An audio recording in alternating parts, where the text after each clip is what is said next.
Beginilah hari dimulai di sekitar Gunung Bromo.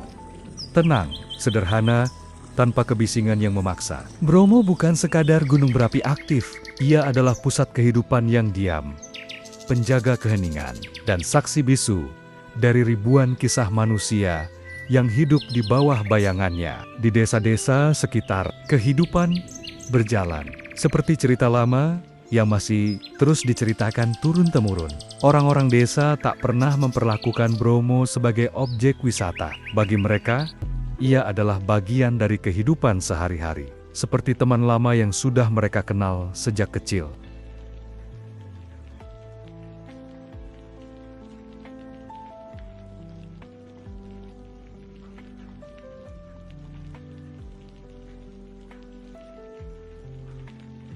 Mereka menanam sayuran di ladang-ladang terasering, berdoa di pura kecil di tengah lautan pasir, dan merayakan upacara adat Kasada dengan khidmat. Mereka percaya memberi persembahan ke kawah Bromo bukan sekadar ritual, tapi cara menjaga harmoni antara manusia dan alam. Harmoni itu tidak tercipta dalam semalam. Ia dibangun dari rasa hormat, rasa takut, sekaligus rasa syukur. Di zaman ketika manusia berlembe-lamba menaklukkan alam, orang Tengger justru memilih untuk berdamai dengannya. Ketika kita duduk di warung kecil Cemoro Lawang, menyeruput teh hangat sambil menatap lautan kabut yang perlahan menyelimuti gunung, kita mulai paham.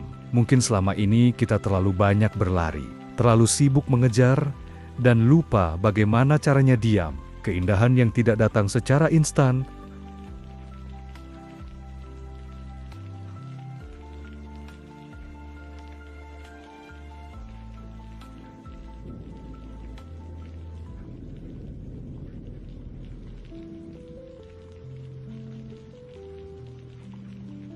semua rasa lelah itu lenyap begitu saja. Di saat itulah kita sadar, hidup pun begitu. Tak semua yang indah datang tanpa usaha. Kadang kita harus menunggu dalam gelap, bertahan dalam dingin, sebelum akhirnya melihat cahaya kecil yang perlahan tumbuh menjadi harapan besar. Dan uniknya, sunrise di Bromo tak pernah sama. Hari ini mungkin penuh warna, besok bisa saja tertutup kabut tebal. Alam mengajarkan kita untuk menerima ketidakpastian, bukan mengeluhinya.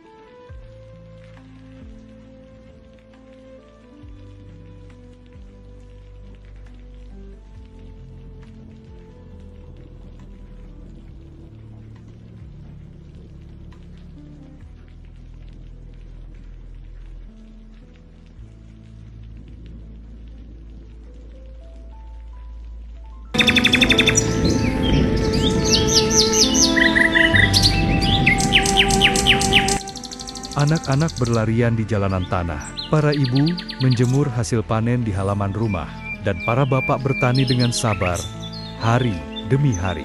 Mereka hidup tanpa tergesa-gesa, tidak terlalu peduli dengan tren dunia digital, tidak sibuk mengejar like atau follower. Hidup mereka nyata, berakar di tanah yang sama yang mereka tanami. Kehidupan desa seperti ini mungkin terlihat sederhana bagi orang kota, tapi di baliknya ada kekayaan batin yang dalam, ada rasa syukur atas hal-hal kecil, ada ketenangan yang tidak bisa dibeli dengan uang, alam yang mengajarkan rendah hati. Gunung Bromo pernah meletus beberapa kali, kadang kecil, kadang cukup besar, untuk membuat orang waspada.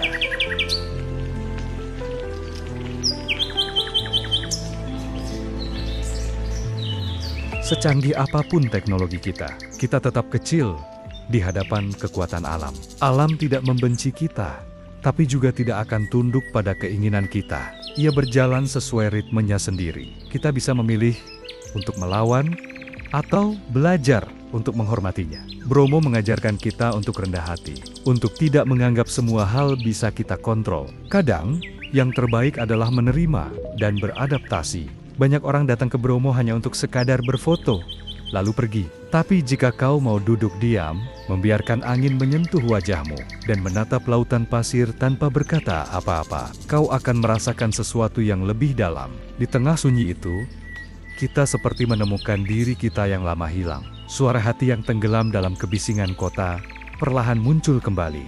Kita sadar Selama ini kita terlalu banyak mendengarkan dunia luar, dan terlalu sedikit mendengarkan diri sendiri.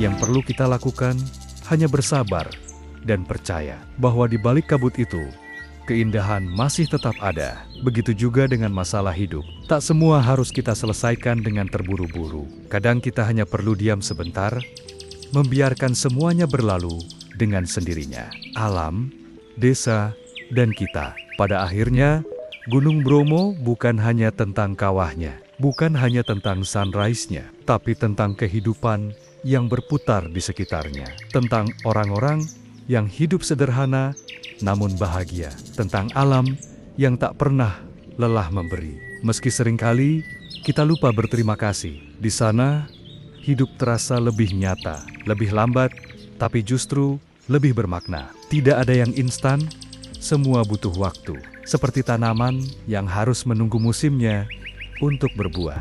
Kita pun harus belajar bersabar dalam perjalanan hidup ini.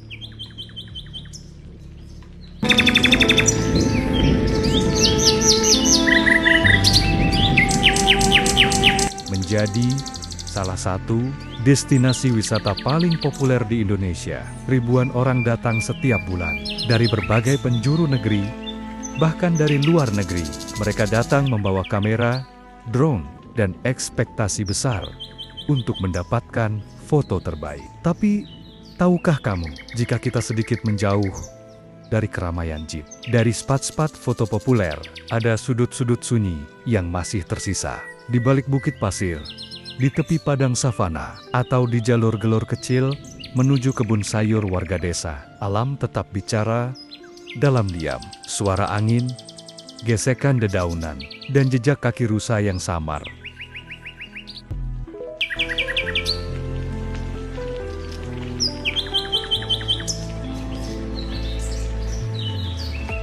Bukan sekadar memotret keindahan, tapi merasakan keindahan itu langsung dalam dada. Waktu yang mengajarkan kita untuk tidak terburu-buru. Waktu berjalan lambat di sekitar Bromo. Petani tidak pernah tergesa-gesa menanam atau memanen. Alam sudah mengatur waktunya sendiri. Hujan turun sesuai musimnya. Matahari terbit sesuai jadwalnya. Dan kabut turun tanpa ada yang bisa mencegah. Mungkin itu yang kita lupa. Hidup di kota yang serba cepat. Kita terbiasa memaksa semua selesai dalam hitungan menit. Tapi di Bromo, kita belajar. Tidak semua hal bisa dipercepat. Ada hal-hal yang hanya bisa kita dapatkan jika kita sabar menunggu. Matahari terbit tak bisa dipaksa lebih cepat. Bunga Edelweiss tak bisa mekar dalam semalam. Dan kedamaian hati tak bisa muncul hanya dengan gadget atau media sosial. Semuanya butuh waktu. Dan di Bromo, waktu mengalir bukan untuk dikejar, tapi untuk dinikmati.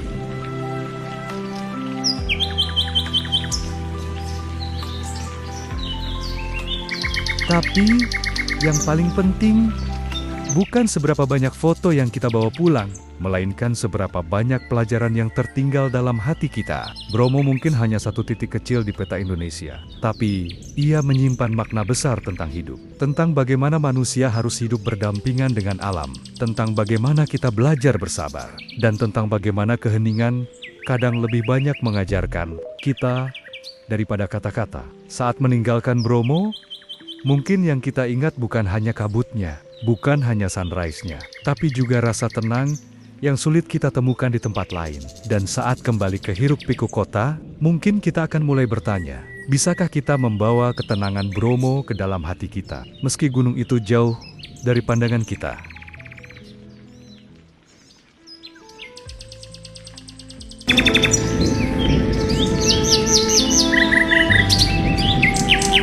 Pemandangan indah yang kita kagumi, dan tanah subur tempat masyarakat desa menanam kehidupan mereka.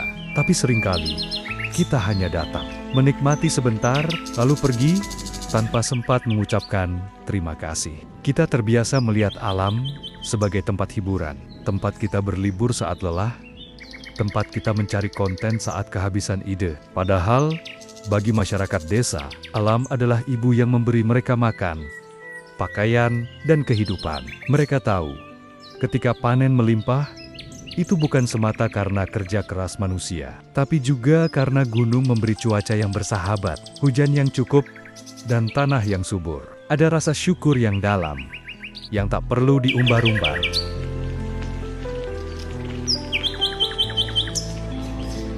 Kita pun perlu belajar hal yang sama. Bersyukur atas apa yang kita terima, sekecil apapun itu, menjaga alam, menjaga masa depan. Bromo hari ini memang masih indah. Tapi bagaimana dengan besok? Bagaimana dengan 50 tahun ke depan? Di tengah popularitasnya sebagai destinasi wisata, Bromo juga menghadapi ancaman.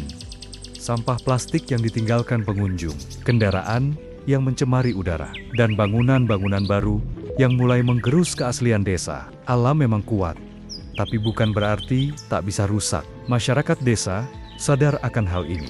Mereka masih berusaha menjaga hutan, menjaga tradisi, dan menolak modernisasi yang merusak. Tapi tugas menjaga Bromo bukan hanya milik mereka. Setiap orang yang pernah menginjakkan kaki di sini punya tanggung jawab yang sama. Kalau kita mencintai Bromo, cintailah dengan cara yang benar, bukan hanya lewat foto dan pujian, tapi lewat tindakan kecil.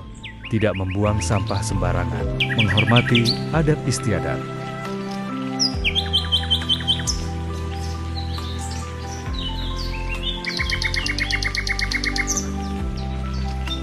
Entah itu di puncak bukit, di tepi savana, atau di jalan setapak menuju pulang.